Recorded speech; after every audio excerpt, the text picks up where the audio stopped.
जो वोट के मसले पर वोट जोड़ना, काटना, हटाना, इसमें चुनाव आयोग इसकी अथॉरिटी रखता है। आज अब से थोड़ी देर पहले अरविंद केजरीवाल ने प्रेस कॉन्फ्रेंस की, आप लोगों ने भी सुना होगा, मैंने भी सुना। उन्होंने कई मामलों पर चुनाव आयोग को थैंक यू किया है, कहा है कि चुनाव आयोग ने उनके जो भी कंसर्न था उस पर उन्होंने अपना पॉजिटिव रिस्पांस दिया है। इतना सब होने के बावजूद क्या अभी भी आप लोगों को लगता है कि फर्जी वोट का जो इशू है वो जिंदा है, लोगों के फर्जी वोट जुड़वाए जा रहे हैं, ये देखते हुए कि फाइनल जो वोटर लिस्ट है वो तैयार हो चुका है?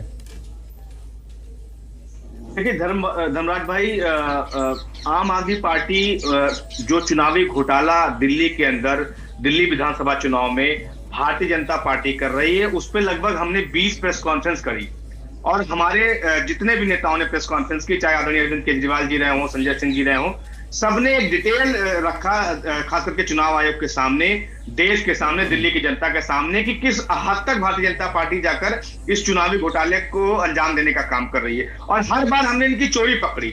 अभी जो परसों का मामला है वो सबसे दुखद है, क्योंकि अब भारतीय जनता पार्टी ने घोटाले की जो पराकाष्ठा है उसको पार कर दिया है।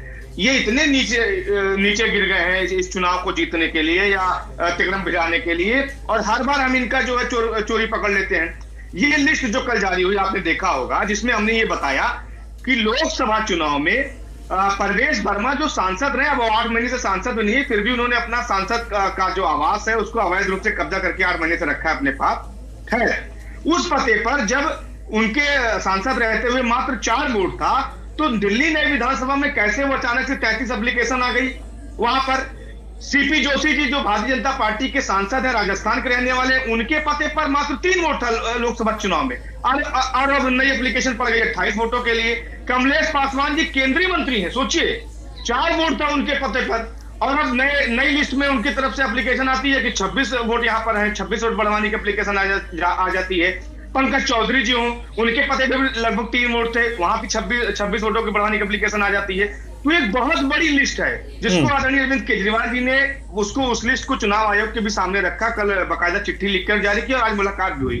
तो भारतीय जनता पार्टी, पहले तो आपने देखा कि 29 नवंबर को जब समरी रिवीजन हो चुका था, खास करके नई दिल्ली विधानसभा की जब अगर हम बात कर ले, तो कैसे एक दिन के अंदर 2-2 हजार एप्लीकेशन, नए एप्लीकेशन पड़ रहे थे, वोट कटवाने के लिए, वोट बढ़वाने के लिए, वोट कटवाने के लिए, वोट बढ़वाने के लिए।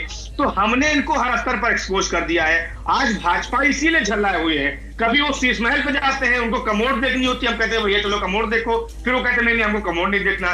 फिर वो कभी आते हैं रोहिंग्या बांग्लादेशी भी, हम कहते हैं यार तुम्हारी नहीं तो, ये यूडी मिनिस्टर ने तो यार ट्वीट किया भाई कि बांग्लादेशी रोहिंग्या को बसाया जाएगा बक्करवाला में, फिर कहते नहीं हमको इस पे बात नहीं करनी है।